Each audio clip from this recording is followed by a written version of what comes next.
ആദ്യമേ തന്നെ ഞാൻ ഈ വീഡിയോ ചെയ്യുന്നത് എന്തിനാണ് എന്ന് വ്യക്തമാക്കിയിട്ട് ബാക്കി സംസാരിക്കാം. അതായത് കുറച്ച് ദിവസങ്ങൾക്ക് മുന്നേ ഞാനൊരു പ്രോഗ്രാം, ലഹരി വിരുദ്ധ ക്യാമ്പയിൻ മുൻനിർത്തിക്കൊണ്ട് നടത്തപ്പെടുന്ന ഒരു പ്രോഗ്രാമിൽ പങ്കെടുക്കുകയും അവിടെ സംസാരിക്കുന്നതിനിടയിൽ ഒരു പ്രസ്താവന ഞാൻ പറയുകയും ചെയ്തിരുന്നു. അതായത് പ്രസ്താവന ഇങ്ങനെയായിരുന്നു: എൻ്റെ അറിവിൽ ലഹരി ഉപയോഗിക്കുന്നവരുമായി ഞാനിനി സിനിമ ചെയ്യില്ല എന്നുള്ളതായിരുന്നു ആ പ്രസ്താവന. അപ്പം ഇത് കുറച്ച് റീസെൻ്റ് ആയിട്ട് കുറേ പേര് അതുമായി ബന്ധപ്പെട്ടിട്ടുള്ള പോസ്റ്റുകൾ, പല മീഡിയാസിലും അത് ആ ഒരു പറഞ്ഞതിനെ വെച്ചുകൊണ്ടുള്ള പോസ്റ്റുകൾ എനിക്ക് ഷെയർ ചെയ്ത് തന്നപ്പോൾ അതിൻ്റെ കമൻറ്റ് സെക്ഷൻ വായിച്ചപ്പോൾ I felt I should clear few things. അതായത് എന്തുകൊണ്ട് ഞാൻ ആ പ്രസ്താവന ഞാൻ അവിടെ അങ്ങനെ പറഞ്ഞെന്നും അങ്ങനെ ഒരു പ്രസ്താവന എടുക്കാനുണ്ടായ കാരണങ്ങളും അതുപോലെ എൻ്റെ നിലപാടുകൾ അല്ലെങ്കിൽ എനിക്ക് എന്താണ് പറയാനുള്ളത് എന്നുള്ളതും വ്യക്തമാക്കണം എന്നുള്ള തോന്നലിൻ്റെ പുറത്താണ് ഞാൻ ഈ വീഡിയോ ചെയ്യുന്നത്. ഈ പോസ്റ്റുകളുടെയൊക്കെ കമൻറ്റ് സെക്ഷൻ വായിച്ചപ്പോഴാണ് പലതരത്തിലുള്ള പേഴ്സ്പെക്റ്റീവാണ് ആളുകൾക്ക് ഈ ഒരു പ്രസ്താവനയോട് ഉള്ളത് എന്ന് എനിക്ക് മനസ്സിലായത്. വ്യക്തമായി അതിൻ്റെ കാരണം പറഞ്ഞാൽ പിന്നെ ആൾക്കാർക്ക് പല കഥകൾ ഉണ്ടാക്കേണ്ട കാര്യമില്ലല്ലോ. അപ്പം അതുകൊണ്ട് I will make it clear. അതായത് ഞാനൊരു സിനിമയുടെ ഭാഗമായപ്പോൾ അതിലെ ആർട്ടിസ്റ്റ്, ആ സിനിമ ഹോൾഡ് ചെയ്യുന്ന one of the main artist, ആ ആർട്ടിസ്റ്റിൽ നിന്നും കിട്ടിയ എക്സ്പീരിയൻസ്, അദ്ദേഹം ഇത് ഉപയോഗിച്ച് മോശമായ രീതിയിൽ പറഞ്ഞാലും മനസ്സിലാവാത്ത രീതിയിൽ പെരുമാറിയപ്പോൾ എന്നോടും എൻ്റെ സഹപ്രവർത്തകയോടും, അതായത് മോശമെന്ന് പറയുമ്പോൾ ഇറ്റ്സ് ലൈക്ക് ഭയങ്കര, ഫോർ എക്സാമ്പിൾ എൻ്റെ ഡ്രസ്സിനൊരു പ്രശ്നം വന്നപ്പം ഞാനത് കറക്റ്റ് ചെയ്യാൻ വേണ്ടി പോയപ്പോൾ ഞാനും കൂടി വരാം, ഞാൻ വേണമെങ്കിൽ റെഡിയാക്കി തരാം എന്നൊക്കെ പറയുന്ന രീതിയിലുള്ള, അതും എല്ലാവരുടെയും മുന്നിൽ വെച്ച് പറയുന്ന രീതിയിലുള്ള തരത്തിലുള്ള പെരുമാറ്റവും ഭയങ്കര ബുദ്ധിമുട്ടായിരുന്നു. സഹകരിച്ച് മുന്നോട്ട് പോകാനായിട്ട് ഭയങ്കര ബുദ്ധിമുട്ടായിരുന്നു. വേറൊരു ഇൻസിഡൻറ്റ് പറയുകയാണെങ്കിൽ, വെൻ ഐ എം ഒരു ഷോട്ടിനിടയിൽ, ഷോട്ടിനല്ല, ഒരു നമ്മൾ സീൻ പ്രാക്ടീസിങ്ങിൻ്റെ ഇടയിൽ spitting some kind of white powders on to the table. So ഭയങ്കര എവിഡൻ്റാണ് ഇത് ഉപയോഗിക്കുന്നുണ്ടെന്നുള്ളത്, സിനിമ സെറ്റിൽ ഉപയോഗിക്കുന്നുണ്ടെന്നുള്ളത്. പേഴ്സണൽ ലൈഫിൽ ഉപയോഗിക്കാതിരിക്കുക, അതിൻ്റെ ദൂഷ്യഫലങ്ങൾ ഒക്കെ it's another part. And cinema സെറ്റിൽ ഉപയോഗിച്ച് അതൊരു നോയ്സൻസ് ആയി മാറുമ്പോൾ, മറ്റുള്ളവർക്ക് ഒരു നോയ്സൻസ് ആയി മാറുമ്പോൾ it's not easy to work with. എനിക്കങ്ങനെ വർക്ക് ചെയ്യണമെന്ന് താല്പര്യമില്ല. എനിക്ക് അങ്ങനത്തെ ആളുകളുടെ കൂടെ അത്രയും ബോധം ഇല്ലാത്ത ഒരാളുടെ കൂടെ വർക്ക് ചെയ്യണം എന്ന് എനിക്ക് താല്പര്യമില്ല. So from my personal experience ഞാൻ എടുക്കുന്ന തീരുമാനമാണത്. ആൻഡ് ഈ അൺകംഫർട്ടബിൾ ആയത് സെറ്റിൽ എല്ലാവരും അറിയുകയും ഡയറക്ടർ പോയി സംസാരിക്കുകയും എല്ലാവരും മെയിൻ ആർട്ടിസ്റ്റായിട്ട് സെലക്ട് ചെയ്ത് അവർക്ക് എങ്ങനെയെങ്കിലും ആ സിനിമ തീർക്കണമല്ലോ, ആ ഒരു നിസ്സഹായാവസ്ഥയും കൂടെ ഞാൻ കണ്ടിട്ടുണ്ടായിരുന്നു. അദ്ദേഹത്തെ വച്ച് ആ സിനിമ തീർക്കേണ്ടി വരുന്ന ഒരു നിസ്സഹായാവസ്ഥയും കൂടെ എല്ലാവരുടെയും, ആ ഡയറക്ടറിൻ്റെയും ടീമിൻ്റെയും എല്ലാവരും എനിക്ക് ഭയങ്കര അൺകംഫർട്ടബിൾ ആകുമ്പോൾ എല്ലാവരും പ്ലീസ് പ്ലീസ് പ്ലീസ് എന്ന് പറഞ്ഞിട്ട് എന്നെ കംഫർട്ട് ആക്കിയത് കൊണ്ട് മാത്രമാണ് ഞാൻ അതിൻ്റെ മുന്നോട്ട് പോയത്. ആൻഡ് എനിക്ക് വളരെ ഫ്യൂ ഡേയ്സും കൂടിയാണ് അതിലുണ്ടായിട്ടുള്ളൂ. അപ്പം എങ്ങനെയൊക്കെയോ കടിച്ചു പിടിച്ച് ഞാൻ തീർത്തൊരു സിനിമയാണ്. And it's A good movie, but the experience from that particular person എനിക്ക് ഓക്കെ ആയില്ല. അതിൻ്റെ പേരിലാണ് ഞാൻ ആ തീരുമാനം എടുക്കുന്നത്. ഇനി ഈ പോസ്റ്റുകളുടെ ഒക്കെ കമൻറ്റ് സെക്ഷനിലോട്ട് വരാം. ഈ ഒരു നിലപാടെടുത്തതിനെ തുടർന്ന് ഓരോരോ വ്യാഖ്യാനങ്ങളാണ് ആളുകളുടെ ഭാഗത്ത് നിന്ന് വരുന്നത്. ഇതിനെ നല്ല രീതിയിലെടുത്ത് നല്ല രീതിയിൽ അതിനെ കൺസീവ് ചെയ്ത് എല്ലാവർക്കും ഒരുപാട് നന്ദി. ഇനി മറ്റൊരു വിഭാഗക്കാരുണ്ടാവല്ലോ, എന്തിനേയും കളിയാക്കി കാണുന്ന അല്ലെങ്കിൽ എന്തിനേയും ക്രിട്ടിസൈസ് ചെയ്യാൻ വേണ്ടി മാത്രം നിൽക്കുന്ന അവരോടുള്ള മറുപടിയാണിത്. അതിന് നിനക്കെവിടെയാ സിനിമ? നീ എന്ത് സൂപ്പർ സ്റ്റാർ ആണോ ഇങ്ങനെ നിലപാടുകൾ എടുക്കാനായിട്ട്?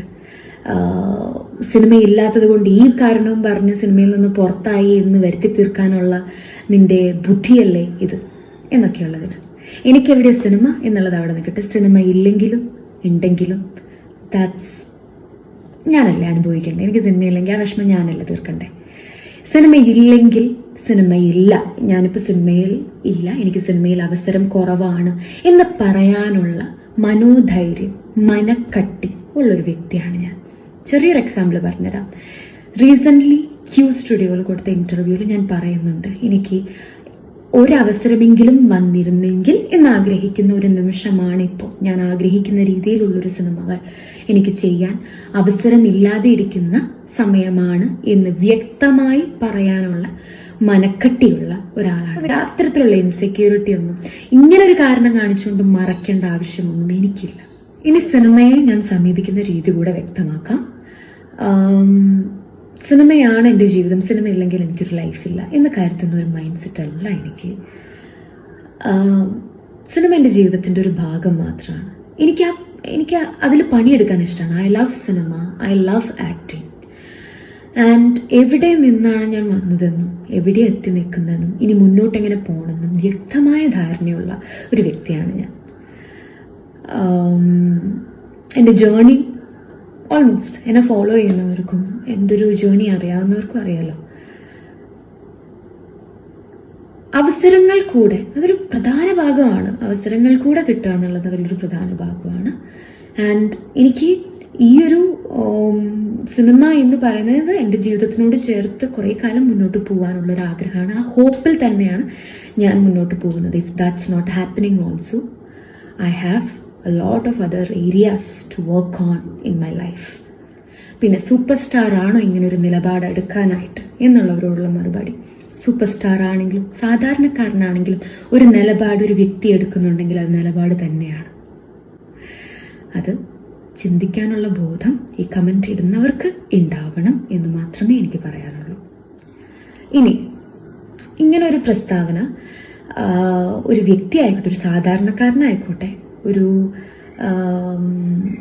സൂപ്പർ സ്റ്റാർ ആയിക്കോട്ടെ, ഒരു ബഡിങ് ആർട്ടിസ്റ്റ് ആയിക്കോട്ടെ, അങ്ങനെ ഒരാൾ ഒരു നിലപാടെടുക്കുമ്പോൾ അതിനെ സപ്പോർട്ട് ചെയ്യാനുള്ളൊരു മൈൻഡ് സെറ്റ് ഇല്ലാതെ അതിനെ ക്രിട്ടിസൈസ് ചെയ്യാനും അതിനെ കളിയാക്കാനും ഒക്കെ ഒരു മൈൻഡ് സെറ്റ് ഉണ്ടാവുമ്പോൾ you guys need to think you are indirectly supporting.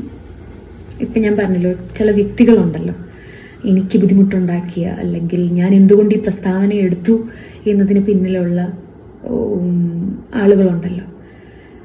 വളരെ വ്യക്തമായിട്ട് പലർക്കും പല രീതിയിലും പല സ്ഥലത്തും അവർ തന്നെ പറഞ്ഞു പോകുന്നുണ്ട് അവരത് ഉപയോഗിക്കുന്നവരാണെന്നുള്ളത്. അപ്പം അങ്ങനെ പേഴ്സണൽ ലൈഫിൽ അവരെന്തും ചെയ്തോട്ടെ, that's not of my business. But when it comes to public nuisance, അവിടെയാണല്ലോ എല്ലാത്തിൻ്റെയും പ്രശ്നം തുടങ്ങുന്നത്. മറ്റുള്ളവർക്ക് ഉപദ്രവമായി മാറുമ്പോഴാണല്ലോ ഇതിൻ്റെയൊക്കെ പ്രശ്നങ്ങൾ ഉണ്ടാവുന്നത്. സോ അങ്ങനെ വരുന്നവർക്ക് നിങ്ങൾ കൊടുക്കുന്ന ഒരു ഇൻഡയറക്റ്റ് സപ്പോർട്ടാണ് എനിക്ക് ആ കമൻറ്റ് ബോക്സിൽ കാണാൻ പറ്റുന്നത്. ഒരു ഇൻഡയറക്റ്റ് സപ്പോർട്ട്. അവരെ പോലെയുള്ളവർക്ക് സിനിമകളുണ്ട്, ഇപ്പോഴും അവരെ വെച്ച് സിനിമ ചെയ്യാൻ ആൾക്കാരുണ്ട്. Why that's happening? Because there are people to support their behaviour, their things. അവരതൊക്കെ ചെയ്യുന്നത് അവർക്ക് എൻ്റർടൈൻമെൻ്റ് ആണ്, കൈൻഡ് ഓഫ് ഒരു എൻ്റർടൈൻമെൻ്റ് ആണ്. അവസാനമായിട്ട് ഇനി ഈ ഒരു പോസ്റ്റ് ഇറങ്ങിയപ്പം ഒത്തിരി ചാനൽസ് എന്നെ കോണ്ടാക്ട് ചെയ്തിരുന്നു for a lot of interviews and ഈ ലഹരി വിരുദ്ധ ക്യാമ്പയിനെ പറ്റി ബൈറ്റ്സ് കൊടുക്കാനൊക്കെ ആയിട്ട്. അവിടെ ഞാൻ ആർക്കും അത് കൊടുത്തിട്ടില്ല. കാരണം കൂടെ ഞാൻ വ്യക്തമാക്കാം. ഇത് പറയുന്നതിന് മുന്നേ ഒരു കാര്യം വളരെ വ്യക്തമാക്കിക്കൊണ്ടാണ് ഞാനിത് പറയുന്നത്. അതായത് എൻ്റെ ജീവിതത്തിൽ ആൽക്കഹോൾ, സിഗരറ്റ്, ഡ്രഗ്സ് അങ്ങനെ എൻ്റെ മൈൻഡിനെയോ എൻ്റെ ഹെൽത്തിനെയോ എഫക്റ്റ് ചെയ്യുന്ന ഒന്നും എൻ്റെ ജീവിതത്തിൽ ഉണ്ടാവില്ല എന്ന് അത്രയും ഉറപ്പിച്ച് അത്രയും സ്ട്രോങ് ആയിട്ടുള്ള ഒരു ഡിസിഷൻ എടുത്തിട്ടാണ് ഞാൻ അന്ന് തൊട്ടേ, അല്ലെങ്കിൽ കുറേ കാലങ്ങൾക്ക് മുന്നേ എടുത്തൊരു ഡിസിഷനാണ് എടുത്തതിന് ശേഷം മാത്രമാണ് ഞാൻ നിങ്ങൾക്ക് മുന്നിൽ ഓരോന്ന് പറയുന്നുള്ളൂ. ഇനി ഒരു ബൈറ്റ് കൊടുക്കണമെന്ന് എല്ലാ മീഡിയാസും പറയുമ്പോൾ അല്ലെങ്കിൽ എല്ലാ ചാനൽസും പറയുമ്പോൾ ഞാൻ അവർക്കൊരു ബൈറ്റ് കൊടുക്കാനോ ഒന്നിനും ഞാൻ നിൽക്കാത്തത്, എൻ്റെ മൈൻഡിൽ ഇത് കുറേ പേര് എന്നോട് കമൻറ്റ് സെക്ഷനിലും ചോദിച്ചൊരു കാര്യമാണ്. ലഹരി എന്ന് പറയുമ്പോൾ ദിസ് സിന്തറ്റിക് തിങ്സ് മാത്രമേ പെടുത്തുള്ളൂ. അതായത് MDMA, കൊക്കെയിൻ, കഞ്ച, ഇങ്ങനത്തെ സാധനങ്ങൾ മാത്രമേ പെടുത്തുള്ളൂ. No, right? അതിൽ ഈ ആൽക്കഹോളും കൂടെ പെടില്ലേ? പക്ഷെ നമ്മളിങ്ങനത്തെ ക്യാമ്പയിൻസ് ഒക്കെ നടക്കുമ്പം, അല്ലെങ്കിൽ ലഹരി വിരുദ്ധ ക്യാമ്പയിൻ, എല്ലാവരും ഈ സിന്തറ്റിക്സിന്റെ കാര്യം മാത്രമേ പറയുന്നുള്ളൂ. കള്ളിന്റെ കാര്യത്തിൽ കള്ളിനോട് മാറ്റി വയ്ക്കാം സൈഡിൽ, അല്ലേ? ബിക്കോസ് അതിന് വാങ്ങാനും വിൽക്കാനും ഒക്കെ അനുമതിയുണ്ട്. അതിനെ മാറ്റി വെച്ചിട്ട് ബാക്കിയുള്ള സാധനങ്ങളെ മാത്രം പിടിക്കാം എന്നുള്ളൊരു മൈൻഡ് സെറ്റ് അല്ലേ? അങ്ങനത്തെ ക്യാമ്പയിനുകളുടെ ഭാഗമാവാൻ എനിക്ക് താല്പര്യമില്ല. അങ്ങനത്തെ ബൈറ്റ്സ് കൊടുക്കാനായിട്ട് എനിക്ക് താല്പര്യമില്ല. ഇപ്പം മദ്യവും ഉപയോഗിച്ചും ഒത്തിരി പ്രശ്നങ്ങൾ ഉണ്ടാവുന്നുണ്ട്, ഒത്തിരി കുടുംബങ്ങൾ നശിക്കുന്നുണ്ട്. ഓൾസോ ദിസ് ഡ്രഗ്സ് യൂസ് ചെയ്തിട്ടും ഒത്തിരി പ്രശ്നങ്ങളും ഒത്തിരി കുടുംബങ്ങളും നശിക്കുന്നുണ്ട്. സോ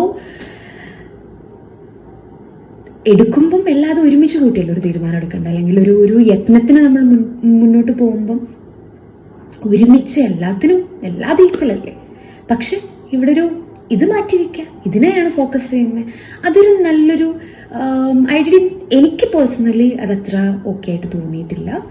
ആൻഡ് ഐ സ്ട്രോങ്ലി കുറേ മുന്നേ എടുത്തൊരു ഡിസിഷനാണ്. ഇതിൽ ഒരൊറ്റ സാധനം എൻ്റെ ജീവിതത്തിൽ ഉണ്ടാവില്ല എന്നും അത് ഉപയോഗിക്കുന്നവർ, അതിൽ ആൽക്കഹോൾ ആയാൽ പോലും ഒരു സിഗരറ്റ് ആയാൽ പോലും ഉപയോഗിക്കുന്നവർ എൻ്റെ പേഴ്സണൽ സർക്കിൾ ഉണ്ടാവുമല്ലോ, അതിലോട്ട് ഞാൻ അടുപ്പിക്കത്തില്ല എന്നുള്ളതും ഞാനെടുത്ത തീരുമാനമാണ്. ഈ തീരുമാനം ആരെയും ബുദ്ധിമുട്ടിപ്പിക്കില്ല, ആർക്കും ഒരു ബുദ്ധിമുട്ടാവില്ല എന്നുള്ളത് വ്യക്തമായ ബോധമുണ്ട് എനിക്ക്. ഞാൻ ആരെയും ബുദ്ധിമുട്ടിക്കാനും തയ്യാറല്ല. സോ ഇതാണ് എൻ്റെ നിലപാട്. എനിക്ക് പറയാനുള്ളത് ഞാൻ വ്യക്തമാക്കുകയാണ്. ഇനി ഇതിൻ്റെ ഇടയിൽ എന്തൊക്കെയാണ് കമൻറ്റ് വരുന്നതെന്ന് നമുക്ക് കണ്ടറിയാം. Thank you.